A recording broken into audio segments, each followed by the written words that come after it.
Welcome back. My name's Joe, your English specialist, and this is Hula. Today, we're going to cover some of the basics of present perfect. Now, I chose this topic because I know this is one of the grammars that a lot of intermediate and advanced learners struggle with. I will explain the reason we use it and show you the structure in an easy way. Alright, let's get to it. We normally use the present perfect for these situations: a past action or an event or an action that started in the past and continues to the present. Now I want to begin with the first one, which is about the past. And as you notice in English, we are starting to learn different ways to say the past. So we have simple past and present perfect, but how are they different? Well, let's take a look at these two examples. In my first sentence, I ate guava yesterday is in simple past. And in my other sentence, I have eaten guava is in present perfect. So let's look at the simple past first. Now, simple past is used for completed actions. And by doing this, we often see a past time added at the end. So in this sentence, it's yesterday. We use the simple past when we tell a story. We summarize an event that happened in the past. We add those details, such as what happened and when it happened. Also, it is generally the easiest grammar to use.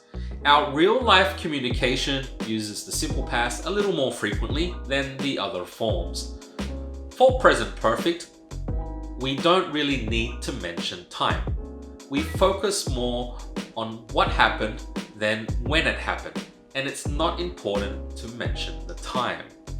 So for example, I have eaten guava is saying that my action of eating guava is quite important. The time isn't important. We want to emphasize on what we have done in the past. Well, you might see this a lot in job interviews, where the conversation is about what you have done and what you have achieved. This type of language is a little more formal and educated, which works well in professional settings. The second reason for using the present perfect is to say that something has started in the past and is continuing to the present.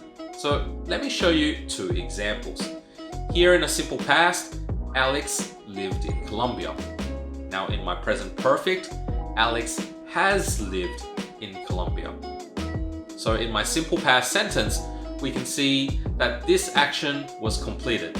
Alex lived in Colombia in the past. Now today he doesn't. It's already done. In the present perfect example, this means at some point in the past, Alex started to live in Colombia and he is still there at this moment. It's ongoing. It continues. Even though he began his action in the past, it isn't complete yet.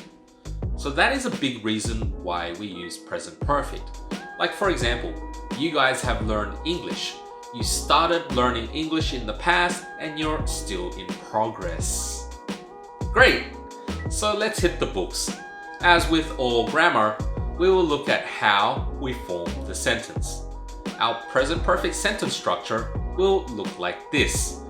Our subject, have or has, and then a past participle verb. We will look at two things in this sentence. One, the auxiliary verb. This shows us which grammar we should use. In the present perfect, the auxiliary verb is have or has. An important thing to note is that we use the auxiliary has for the third person. So for example, she has, he has, it has. The second thing we look at is the main verb. And this is going to be the main action. This verb always changes depending on the grammar that is used. In this case, we must use a past participle verb, the third tense form. So for example, we have eat, ate, and eaten. Here we are going to use eaten, which is the past participle. It's the third change. So don't forget that we have regular and irregular verbs, and this is applied when we use it in the past past form. So a regular verb usually follows an ED rule. So for example, cook, cooked, cooked. Watch, watched, watched. An irregular verb has its own spelling set. So for example, eat is in the present, ate is in the simple past, eaten is the past participle. This works for drink. Drink in the present, drank in the past, drunk as the past participle. That is really how we make those sentences. Let's have a quick overview of the changes in subjects. So in the first person, we can have I and you have eaten breakfast. In the third person, he, she, it has eaten breakfast. And the plural form, they, we, you have eaten breakfast. So remember, a special note, the auxiliary changes in the third person. So instead of have, we use has. So he, she, it has. The main verb uses a past participle verb, the third tense form. So there you have it. This is the basic structure of the present perfect. And now you know how to make a sentence using this grammar.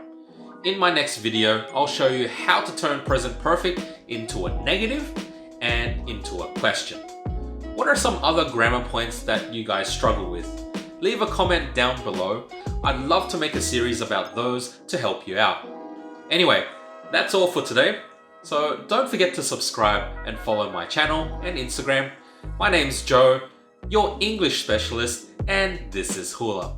See you next time.